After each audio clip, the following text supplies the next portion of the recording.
The Sentinel has been the leading local newspaper in the area for over 100 years. This year, they're revamping their paper by having a new look.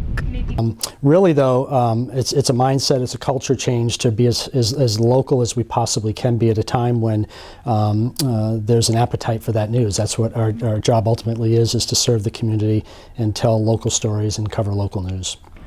Not only will the physical look of the paper be changing, but so will the focus of the stories they will be writing. There's nowhere else for people to find news about Keene, news about their community, and I think that's the Sentinel's strength. You know, I think that's any newspaper's strength, to talk about the community, because that's what people in this community care about. You know, they can find out about, you know, North Korea anywhere, but they can't find, you know, the results of the local baseball game on Yahoo Sports. I mean, they have to go to the Sentinel, and the Sentinel does well at that. Miller says you should expect to see more community focus on all platforms. There are big design changes coming to the online paper and the mobile app. All of these changes will include reader feedback for a more interactive experience. By analyzing what the community is interested in, the Sentinel wants to focus more on recreation and outdoors, personal finance, arts and culture, and local history. You can pick up the Sentinel from a newspaper stand like this around Keene. I'm Alyssa Salerno, and this is KSC TV. Greatest game in the world. Like a lot of college freshmen, Mackenzie Donovan came to school and left her best friend at home. But Mackenzie's best friend is not a high school classmate. So this is Rue. She is a 5-year-old purebred working German Shepherd dog. I've had her since she was 8 weeks old. Rue is a psychiatric service dog. Mackenzie has BCI. It's a chemical imbalance in her brain that causes her to be very anxious in groups of people, have hallucinations, and puts her at risk for having panic attacks, which Rue is able to recognize and help her with. Rue keeps Mackenzie safe, especially in large groups of people like you'll find on campus.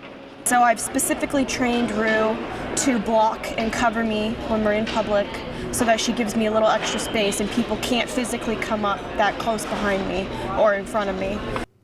Keene State follows New Hampshire state law regarding service animals. Service animals like Rue are allowed on campus, but students must work through the Office of Disability Services. Once disability is established, then the next step is to provide documentation that the dog actually performs a task. So this is not a pet, it's considered a working animal. And the law does define it as a dog or a small pony, though. Luckily, we haven't had any small ponies on requests. So it is a dog. It's trained to perform a specific task to help ameliorate some of the symptoms of the disability. The biggest challenge Mackenzie and Rue face at college comes from people who see Rue as a pet instead of a service animal on the job. She's incredibly smart and she's very hardworking, but she's still a dog and can't do two things at once. She can't pay attention to a stranger distracting her and do her job for me at the same time. They are the equivalent of medical equipment.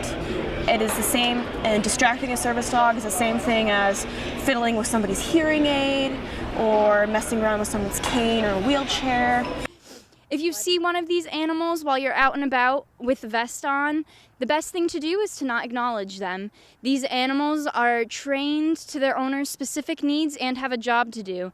If you do see one of these animals without their vest on, though, always be sure to ask their owners before interacting with them. I'm Alyssa Salerno, and this is KSC TV News. Lee Baker and Rich Taylor hike as much as they can. I just love to take people out to places that I have spent my whole life going to, but no one usually gets out here. So it's interesting to take people to interesting places. Today, they're on a safer, easier hike with a group for the Harris Center. Once a month, I'm leading a hike with Rich for the Harris Center for Conservation Education. And this hike is usually some historical, interesting hike that we do. It could be most anywhere in Hillsborough or Cheshire County. Anytime you're out in the woods, safety must be a consideration. Accidents can happen, and in extreme cases, that means calling in a search and rescue team. So all the officers that are available, if we need ATVs or snowmobiles this time of year, if we're going to be hiking, if it's a serious emergency like medical situation, to try to get some EMTs ongoing so we can get them hiking up a mountain, for example, get all the resources we need because time is going to be of the essence. Resources like that are expensive. The state of New Hampshire now has laws that allow rescue agencies to recover those costs, and that can be thousands of dollars. That's why Lieutenant Walsh recommends getting the Hike Safe card.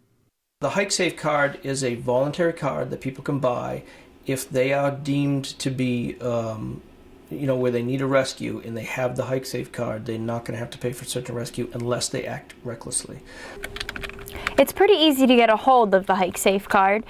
nhfishandgame.com/hikesafe.aspx sells them for $25 each. Without a card, a person could find themselves paying a lot of money in rescue service costs. I'm Alyssa Salerno, and this is KSC TV. Good evening and welcome to the April 6th edition of KSC TV News. I'm Matt Dudley. And I'm Alyssa Salerno. Thanks for tuning in this evening. Police want people parking on campus to be careful about their cars. The Department for Children, Youth, and Families is putting new policies in place to protect children affected by the opioid crisis. The policies call for more intervention for infants and toddlers who are at risk. Under the new policies, families with infants or toddlers exposed to substance abuse must have at least 4 face-to-face visits with a caseworker.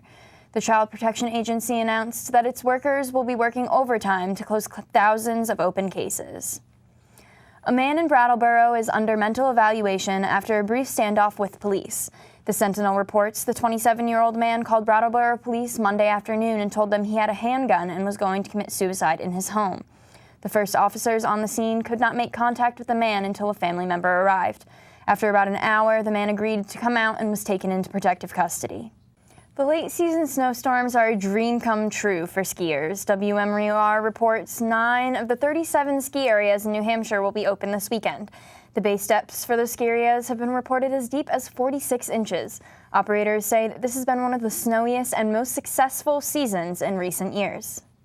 Students looking for jobs are getting some help here on campus.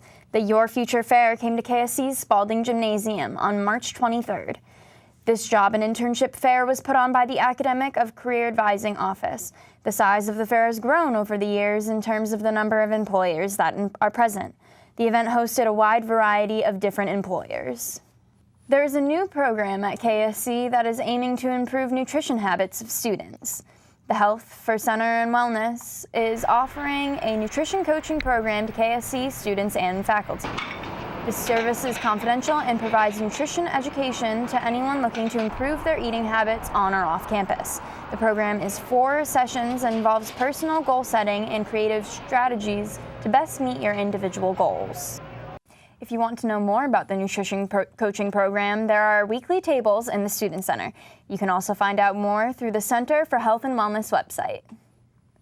7th grader Abhinav Govindarayu is the winner of the 2017 New Hampshire Geographic Bee. This is the 2nd year in a row Abhinav was crowned the Geographic Bee champion. Abhinav will be traveling to Washington, D.C. expense-free in May to compete in the National Geographic Bee. We now know who is headlining the spring concert. We'll tell you who it is in a bit. And students stressing out at the end of the semester are finding relief thanks to some 4-legged friends. These stories are coming up on our Appian Way Today report. You're watching KSC TV. That's all for this edition of KSC TV. Thanks for tuning in. We'll be back next week at the same time. We'll see you then and have a good evening.